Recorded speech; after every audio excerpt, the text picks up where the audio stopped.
UP DElEd online admission form 2023 दोस्त आपके बीच में लगातार डीएलएड एडमिशन के संदर्भ में पल पल की अपडेट चैनल के माध्यम से प्रोवाइड की जा रही है। जैसा कि आप बोर्ड पर देख पा रहे हैं, आपके बीच में कुछ कन्फ्यूजन्स लिखे गए हैं। सबसे पहले हम आप सभी को बताना चाहेंगे, आपके बीच में संपर्क माध्यम दिया जा रहा है 9452331053। अगर आपको डीएलएड एडमिशन 2023 के संदर्भ में किसी भी प्रकार की समस्या होती है तो बिल्कुल आप इन नंबरों पर संपर्क कर सकते हैं। मैंने आपसे कहा है प्लीज आप सभी के कॉल्स बहुत ज्यादा आते हैं, आप सभी कॉल ना करें, आपके कॉल रिसीव नहीं हो पाते, इसलिए मैंने आप सभी के लिए व्हाट्सएप ग्रुप बनाया हुआ है जिसकी लिंक मैंने डिस्क्रिप्शन बॉक्स में दे रखी है। अगर आपको ग्रुप ज्वाइन करना है तो बिल्कुल आप डिस्क्रिप्शन बॉक्स को ओपन करें और व्हाट्सएप ग्रुप को ज्वाइन कर सकते हैं। ठीक है, आप अगर पर्सनली मैसेज करना चाहते हैं तो वो भी आपके लिए खुला है, बट आप कॉल ना करें क्योंकि कॉल्स का रिप्लाई जो है आपका नहीं मिल पाता है। थोड़ा सा आपको भी अच्छा नहीं लगता होगा, मुझे भी अच्छा नहीं लगता क्योंकि आपके कॉल्स आते हैं, रिसीव नहीं हो पाता। ठीक है, तो बहरहाल ये सारी चीजें हम आपको पहले ही बता दिए हैं, आप खुद समझदार हैं, समझ सकते हैं। चलिए यहां देखिए लिखा जा रहा है आवेदन नहीं कर पाए एडमिशन कैसे होगा। ये आपके लगातार कमेंट आ रहे हैं कि भैया हम आवेदन नहीं कर पाए हैं तो हमारा एडमिशन कैसे होगा, क्या माइनॉरिटी कॉलेज में एडमिशन लेना उचित है या नहीं है।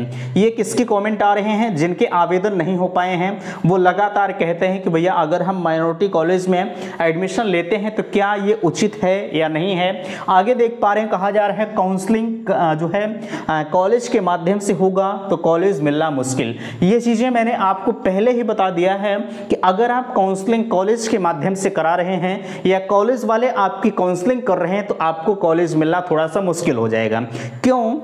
क्योंकि आपको पता है अब की बार 1 लाख कैंडिडेट ऐसे हैं जो जितनी सीटें हैं सीटों के सापेक्ष 1 लाख कैंडिडेट ज्यादा हैं, इसलिए मिलना मुश्किल है। कैसे, अभी आगे हम वीडियो में चर्चा करते हैं। ठीक है, देखिए वीडियो में आप बने रहिएगा, आपके लिए जो भी वीडियोस चैनल के माध्यम से प्रोवाइड किया जाता है महत्वपूर्ण होता है। ठीक है, मैंने अभी शाम को वीडियो प्रोवाइड किया था, उसमें मैंने दिया था कि आपकी जो काउंसलिंग कराई जाने की बातें 12 तारीख से कही जा रही थी या 12 तारीख को आपका रैंक जारी होने वाला था और जो है 15 तारीख से काउंसलिंग की बातें कही जा रही थी। एक जो है वीडियो क्लिप ऑडियो क्लिप आपके बीच में वायरल हुआ था, कॉपीराइट मात्र के संभावना बस मैंने उसे आपके बीच में नहीं सुनाया, बट मैंने वीडियो के माध्यम से बताया कि आपकी जो काउंसलिंग है वो 12 को आपकी रैंक जारी होगी, 15 से आपकी काउंसलिंग यथावत चलेगी, आप किसी के बहकावे में नहीं आएंगे। ठीक है, ये चीजें मैंने आपको बता दिया। अब यहाँ देखिए गैस मार्किंग वाले ध्यान दे अन्यथा पछताओगे। हाँ, ये चीजें सही है कि अगर आपने गैस करके मार्किंग कर दिया है और रिजल्ट आपका अभी भी नहीं आया है तो आपको ध्यान क्या देना है, आप बिल्कुल इस वीडियो में बने रहिएगा। ठीक है, चलिए यहां कम फीस में कॉलेज से मिल रहा ऑफर। अगर हम बात करें तमाम कॉलेज वाले आपके बीच में ऐसे हैं जो है फीस कम लेकर के आपका एडमिशन कर रहे हैं, उसके पीछे क्या सच्चाई है, क्या ये उचित है या नहीं है कि आगे चलकर आपको समस्या तो नहीं हो सकती, बिल्कुल इस पर भी चर्चा होगा। और 200 से नीचे मेरिट वाले जैसे 190, 195, 185 क्या होगा। ये हमने जो यहाँ लिखा है कम फीस वाले, ये मेरे पास भैया कॉलेज वाले इतने ज्यादा कॉल्स करते हैं, व्हाट्सएप मैसेज भी आने लगे हैं कि आप ये क्या कर रहे हैं। ठीक है, मैंने कहा मेरा एक ही रिप्लाई होता है कि हमें जो है अगर हमने आपका वीडियो उठाया है तो हम आपको गलत जगहों पर नहीं जाने देंगे। ठीक है, हालांकि कॉलेज वाले बहुत सारे लोग कॉल्स करते हैं, पता नहीं कहां से, एक पर्सनल नंबर है वो भी जान गए हैं। ठीक है, तो उनके कॉल्स आते हैं, मैं क्षमा चाहूंगा अगर आप एक कॉलेज वाले होंगे तो मैं अभ्यर्थी जितने भी डीएलएड करने जा रहे हैं मैं सारी चीजें फैक्ट आपको रूबरू कराऊंगा। ठीक है, कहीं आप किसी के कॉलेज वालों के बहकावे में नहीं आने पाएंगे अगर आप मेरे साथ लगातार काम करेंगे, क्योंकि आए दिन देखने को मिलता है फीस को लेकर कोई अभ्यर्थी जो है डीएलएड छोड़ देते हैं, कुछ लोग जो है फीस नहीं दे पाते हैं, उनके सामने समस्याएं तमाम तरह की खड़ी होती हैं। पूरा आप इस वीडियो को जरूर देखिएगा, आपके लिए महत्वपूर्ण है। ठीक है, चलिए यहां देखिए ये तो आपका हो गया कितने कॉलेज लॉक करें कि कॉलेज मिल जाए। आपको पता है सीटें कम है, अभ्यर्थी ज्यादा हैं, इस पर भी चर्चा हो कि आय, जात, निवास, मेडिकल व चरित्र प्रमाण संबंधी अपडेट हम आपके बीच में प्रोवाइड करेंगे। और सबसे बड़ी चीज यहाँ फॉर्म रिजेक्ट की अधिसूचना, आप कह रहे थे कि भैया जो फॉर्म 87,000 रिजेक्ट होने वाले थे उनका क्या हुआ, तो फाइनली हम इन सभी मुद्दों पर चर्चा करेंगे। दोस्तों मैं हूं संजय, आप सभी का स्वागत करता हूं, अभिनंदन करता हूं आज के अपने इस वीडियो पर। मैं निवेदन करूंगा कि चैनल पर पहली बार विजिट कर रहे हैं तो प्लीज चैनल को सब्सक्राइब जरूर करेंगे। सबसे पहले आपके बीच में हम महत्वपूर्ण फैक्ट को हम आपसे रूबरू कराते हैं। जो यहां लिखा गया है आवेदन नहीं कर पाए तो एडमिशन कैसे होगा। ध्यान दीजिएगा, अगर आपने आवेदन नहीं कर पाया है और आप सोच रहे हैं, इन दोनों को हम कोरिलेट करते हैं आपस में, ठीक है। अगर आप आवेदन नहीं कर पाए हैं और अगर आप जो है माइनॉरिटी कॉलेज में एडमिशन लेने का सोच रहे हैं तो बिल्कुल आप इस सोच को छोड़ दीजिए। मैंने आपसे कहा है आपका एडमिशन हो सकता है, ऐसा नहीं है, ठीक है, अगर आप आवेदन नहीं कर पाए हैं। बट इतना आप जरूर ध्यान दीजिएगा कि अगर मैंने आपसे कहा था अगर आपका रिजल्ट जो है आवेदन की अंतिम तिथि के पहले, मैं मानकर चलता हूं, मानकर क्या चलना है, 31 तारीख तक आपके आवेदन की अंतिम तिथि थी। अगर 31 तारीख के पहले आपका रिजल्ट आ गया है, अगर आपने जो है आवेदन नहीं किया है और एडमिशन लेने का सोच रहे हैं तो माइनॉरिटी कॉलेज में एडमिशन हो जाएगा, ठीक है। लेकिन आप ध्यान दीजिएगा, अगर आप माइनॉरिटी कॉलेज में सोच रहे हैं, माइनॉरिटी माने अल्पसंख्यक कॉलेज होता है, ठीक है, हर किसी कैटेगरी, चाहे आप जनरल के हो, ओबीसी, एससी, एसटी, कोई भी हो, सबका एडमिशन होता है, ऐसा नहीं कि सिर्फ अल्पसंख्यक का होगा, ठीक है। लेकिन आप ध्यान दीजिएगा, अगर मैंने कहा आपसे अगर 31 तारीख के पहले रिजल्ट आया है तो एडमिशन हो जाएगा। लेकिन अगर 31 तारीख के बाद रिजल्ट आया है तो आप कदापि इनके चरणों में नहीं जाएंगे। एडमिशन तो आपका ले लेंगे, पैसा आपसे ले लेंगे, लेकिन आगे चलकर ये कहेंगे कि मैं क्षमा चाहूंगा, पीएनपी के द्वारा आपका फॉर्म जो है वो रिजेक्ट कर दिया गया, इसलिए अब आपका एडमिशन नहीं हो सकता। आपके दिमाग में तुरंत आएगा कि महोदय मेरा पैसा वापस कर दीजिए। आपको पता है जब पैसा हाथ से निकल जाता है तो भैया मिलना बड़ा मुश्किल होता है, वो भी कॉलेज से, ठीक है। तो यह चीजें आप बिल्कुल बखूबी ध्यान रखिएगा जो लोग इनके बारे में सोच रहे हैं। बाकी मैंने आपको प्रोसेस बता दिया, अगर 31 तारीख के पहले आ गया है तो आप बिल्कुल ले सकते हैं, कोई दिक्कत नहीं होगी। हाँ, थोड़ा सा इनका जो फीस का क्राइटेरिया होता है वो ज्यादा होता है, 41,000 रुपया तो लेते ही हैं, उसके अलावा कुछ चार्जेस इनके होते हैं, क्योंकि उसी के लिए जो है कॉलेज खुला ही रहता है, जाहिर सी बात है, आपको पता है, ठीक है। चलिए, यहां हमने आपसे कहा जो है काउंसलिंग कॉलेज के माध्यम से होगा तो कॉलेज मिलना मुश्किल। जरा सा विचार करें, हम पर डे आपके बीच में यह चीजें प्रोवाइड कर रहे हैं ताकि आप किसी गलत कॉलेज के शरण में ना जाएं, ठीक है। देखिए, इस समय तो कॉलेज वाले आपके बीच में कॉल कर रहे हैं, भैया अगर आपने आवेदन कर दिया है तो मेरे यहाँ लाइए, मैं आपका एडमिशन कर दूंगा डायरेक्ट के तौर पर। लेकिन एक चीज मैंने आपसे कहा है, सबसे पहले आपका एडमिशन जो होता है वो काउंसलिंग के माध्यम से होता है, ठीक है। कोई भी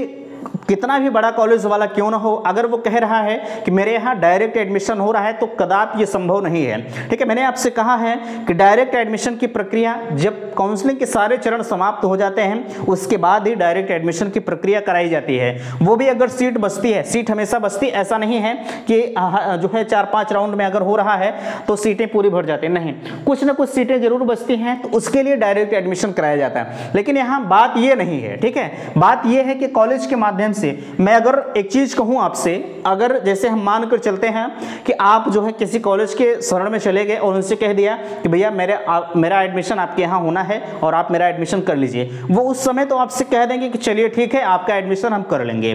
लेकिन यहाँ ध्यान दीजिएगा, आपकी बार कैंडिडेट ज्यादा हैं, ठीक है, कैंडिडेट ज्यादा होने की वजह से आप कॉलेज में गए, अगर कोई कॉलेज वाला होगा, मानकर चलता हूं कि मैं एक कॉलेज वाला हूं, वैसा हूं नहीं, मैं मान ले रहा हूं, ठीक है, मानता हूं कि मेरे पास एक कॉलेज है, एक नहीं मैं 4 कॉलेज मान लेता हूं, ठीक है। मैं मान लिया कि मेरे पास 4 कॉलेज हैं और आपने मुझे फॉर्म अपना दे दिया है, आपने कहा है कि आपके चारों कॉलेज में मुझे एक कॉलेज चाहिए। हम क्या करेंगे, आप डॉक्यूमेंट तो अपना दे दिए हैं, आप जो है जब काउंसलिंग होगा, जिस चरण में आप होंगे उस चरण में हम आपको ले जाकर शिफ्ट करेंगे, उसी चरण में हम काउंसलिंग करेंगे और हम क्या करेंगे कि हम आपको सिर्फ 4 कॉलेज को ही लॉक करेंगे, ठीक है, वो भी अपना करेंगे, आपको 5वां कॉलेज नहीं करेंगे, ठीक है, 4 कॉलेज को लॉक करेंगे। अब जैसे ही मैंने 4 कॉलेज को लॉक किया, अगर मेरे 4 कॉलेज के अकॉर्डिंग आपकी मेरिट नहीं होगी ना तो आपको कोई कॉलेज नहीं मिलेगा, ठीक है।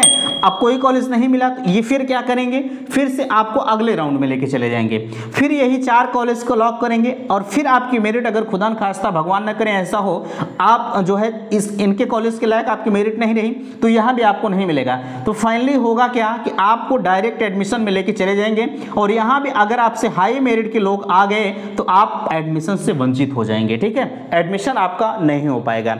इसलिए आपको ध्यान ये देना है, मैंने आपसे कहा आप इनके माध्यम से काउंसलिंग नहीं कराएंगे, पहला चीज, ठीक है। आप करेंगे क्या, अगर आप काउंसलिंग कराते हैं, है ना, तो भाई आपको जहां इनके चारों में आपको एडमिशन लेना है तो पहले आप चारों को लॉक कर दीजिए, ठीक है। और उसके बाद आप करेंगे क्या, आप इनके अलावा 8-10 कॉलेज लॉक कर दीजिए, है ना।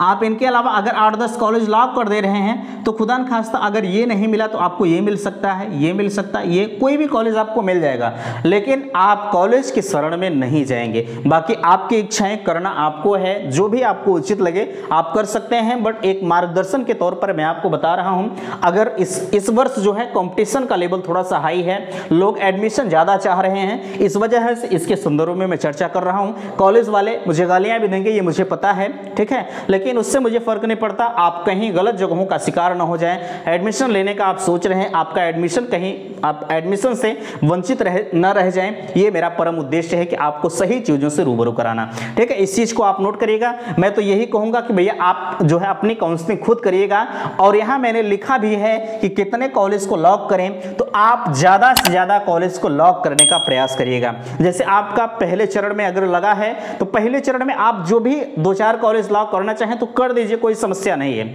लेकिन ध्यान दीजिएगा, अगर आपको पहले चरण में कॉलेज नहीं मिलता है, अगर आपको दूसरे चरण में शिफ्ट किया जाता है, तो दूसरे चरण में यह गलती आप मत करिएगा, अन्यथा किसी दिन पछता जाओगे, ठीक है। आपको करना क्या है, दूसरे के चरण में जब पहुंचेंगे तो वहां आप जो पहले लॉक किए थे उसे लॉक कर दीजिए, उसके बाद आप 8-10 कॉलेज और वरीयता दीजिए, आपको कॉलेज मिल जाएगा। अन्यथा की स्थिति में आप उसके जिम्मेदार खुद होंगे, जब कॉलेज नहीं मिलेगा तो खुद ब खुद आप पछताएंगे, ठीक है। चलिए, इतनी चीजें आपको समझ में आ गया। मैंने कहा आपसे आप ज्यादा से ज्यादा कॉलेज को लॉक करने का प्रयास करेंगे। चलिए, यहाँ गेस मार्किंग वाले ध्यान दें। ध्यान आपको क्या देना है, जो यहाँ कंडीशंस फॉलो होती है वही यहाँ भी होगी।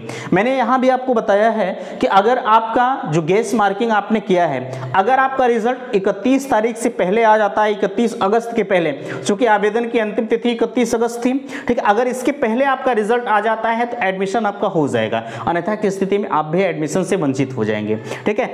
अगर आपका रिजल्ट अभी भी नहीं आया है और आपने ऑनलाइन आवेदन कर दिया है तो भैया आप एडमिशन मत लीजिएगा, अन्यथा की स्थिति में जो मैंने यहां आपको बताया, एडमिशन तो आपका ले लेंगे, जो है हर कोई नहीं लेगा, हर कॉलेज वाले नहीं लेंगे, लेकिन जो थोड़ा सा खब्बू वीर होते हैं वो ले लेंगे। और फाइनली जब आपका जो फॉर्म होगा, जब वहां प्रेषित किया जाएगा पेन पे, तो वहां से सब कुछ डाटा आपका रिजेक्ट कर दिया जाएगा, इसलिए कदापि ये गलती मत करिएगा। लेकिन अगर आपका रिजल्ट 31 तारीख से पहले आ गया है तो आप जो है एडमिशन अगर गेस करके मार्किंग किए हैं, बट यहां आपको ध्यान क्या देना है कि गेस करके मार्किंग किए हैं, जितना आपने फॉर्म में फिल किया है ना, जितना आपने फॉर्म में फिल किया है उससे ज्यादा नंबर आपका रिजल्ट में आना चाहिए। उतना आ जाए तो ठीक है, लेकिन अगर उससे ज्यादा आ गया तो और बेहतर है, अगर उससे कम आ गया जितना फॉर्म में फिल किया तो एडमिशन तब भी आप मत लीजिएगा, ठीक है, तब भी आपका फॉर्म रिजेक्ट हो जाएगा, ठीक है। इसे भी आप नोट करिएगा, है ना, नहीं तो आगे चलकर पछताएंगे। फीस वगैरह सब कुछ चला जाएगा, वापस कुछ नहीं होगा, आपका जो भी चीज़ें वहाँ जमा रहेंगी, जैसे डॉक्यूमेंट्स अगर जमा रहता है तो मिल जाता है, बाकी अदरवाइज पैसा मिलना बड़ा मुश्किल हो जाता है, ठीक है। चलिए, ये आए दिन देखने को मिलता है, कम फीस कॉलेज से मिल रहा ऑफर। देखिए, मैंने आपसे बताया है प्राइवेट की फीस जो होती है वो 41,000 रुपये होती है। हर कॉलेज वाले ये नहीं करते हैं, पहले चीज़ नोट करिएगा, हर कॉलेज का ये काम नहीं होता है कि अभ्यर्थियों को फंसाना, लेकिन अधिकतर देखने को मिलता है कि आपका एडमिशन तो कॉलेज वाले ले लेते हैं, बाद में चलकर पहला और दूसरा सेमेस्टर जैसे बीतेगा, तीसरे सेमेस्टर में फिर से आपके 41,000 का डिमांड कर देंगे कि महोदय 41,000 तीसरे सेमेस्टर में दीजिए, और खुदा न खास्ता आपने 10-20,000 रुपया पहले सेमेस्टर में बचाया है, ठीक है, नहीं जमा किए हैं, तो आप कहेंगे आप पहले का जो सेमेस्टर बचा है और अब 41,000 रुपये, यानी मानकर चलते हैं 20,000 रुपये अगर बचाए हैं तो 40-20-60 है कि 61,000 रुपये जमा करिए, तब हम आपको थर्ड सेमेस्टर में जो है आने देंगे, अन्यथा की स्थिति में आपका अभ्यर्थन जो है यहीं रोक देंगे, तो वहीं आप फंस जाएंगे, ठीक है। इसलिए नोट करिएगा, कभी ये गलतियाँ आप मत दोहराइएगा, बाकी आप उसके जिम्मेदार खुद होंगे।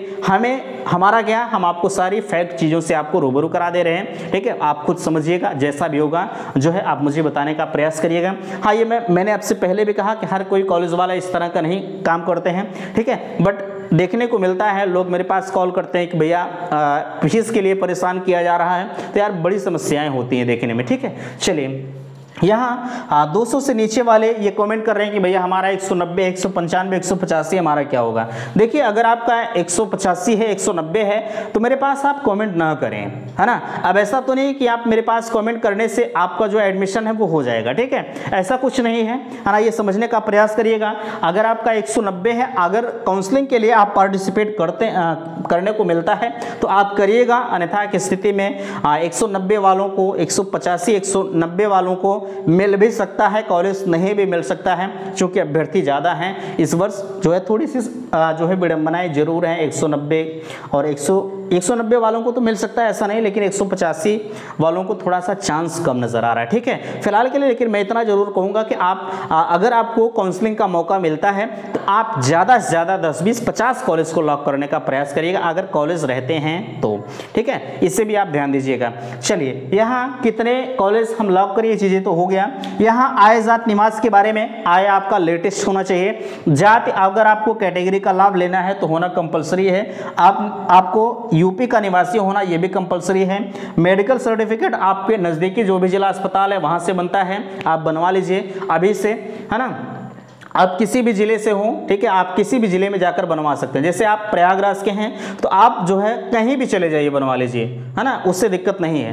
और यहाँ चरित्र प्रमाण पत्र 2 तरह के होते हैं। एक आपके जहाँ आपने ग्रेजुएशन की डिग्री ले रखी है वहाँ से बनता है, दूसरा आपका होता है आपके पुलिस वेरिफिकेशन, पुलिस विभाग से बनता है, ठीक है। अगर कॉलेज वाले मांग करते हैं तो बनवाइएगा, अन्यथा की स्थिति में इसके लिए आपको मौका देंगे। ऐसा नहीं है कि इसके लिए आपको एडमिशन से वंचित कर देंगे, कोई समस्या नहीं। अगर आप जाइएगा वहाँ, हाँ, ग्रेजुएशन वाला आप बनवा लीजिएगा, जहाँ से आपने BA BSc किया है ये आप जरूर बनवा लीजिएगा, ठीक है। और यहाँ फॉर्म रिजेक्ट की अधिसूचना क्या है, आप ये भी पूछ रहे थे। देखिए फॉर्म रिजेक्ट की जो भी अधिसूचना है अभी PNP की वेबसाइट पर ऐसा कुछ नहीं है फिलहाल के लिए। अगर कोई चीज़ें आती हैं तो बिल्कुल चैनल के माध्यम से आपको इन्फॉर्म कर दिया जाएगा। तो ठीक है, उम्मीद करते हैं कि वीडियो आप सभी को पसंद आया होगा। प्लीज़ वीडियो को लाइक कीजिएगा, शेयर कीजिएगा, और किसी भी प्रकार के कन्फ्यूजन्स के लिए आप कॉमेंट कर सकते हैं। समय रहते हुए आपके सभी कमेंटों का रिप्लाई दिया जाता है। तो मिलते हैं आपसे नेक्स्ट अगले वीडियो में, तब तक के लिए थैंक्स, धन्यवाद।